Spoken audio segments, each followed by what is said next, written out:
Mga ka-showbiz, kaugnay pa rin ito sa maiinit na pinag-uusapan sa social media ni na Christopher Min sa radio program nilang Christopher Minute sa Radyo 5, 92.3 True FM at Showbiz Now na sa YouTube channel. Mga noontime shows ang topic nga ni na Romel Chica at Mamu.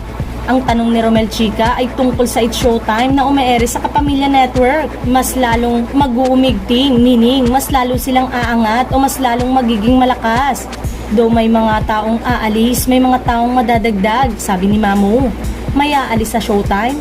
Tanong agad ni Romel Chica. Actually, hindi siya aalisin, aalis mismo. May papalit na mas lalong mamamayagpag sa ere, sagot ni Mamu.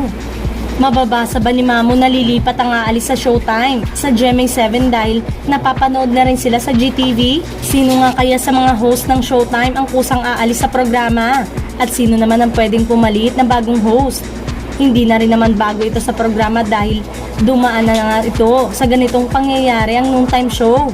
Marami na nga ang nadagdag at marami na din ang umalis ng mga original host dito. Samantalang hanggang 2024 pa ang kontrata ng Tape Incorporated, producer ng Itbulaga sa GMA7. Pero ngayon pa lang ay iniintriga na itong hindi na sila i-renew at magpo-produce na lang ng sariling noontime show ang GMA o baka ipalit ang Showtime bilang noontime show.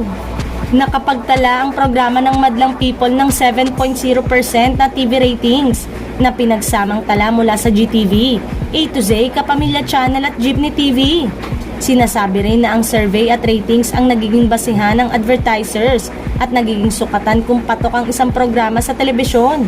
Kaya naman hindi katakataka na mas inaambon ng ads loads ang Showtime.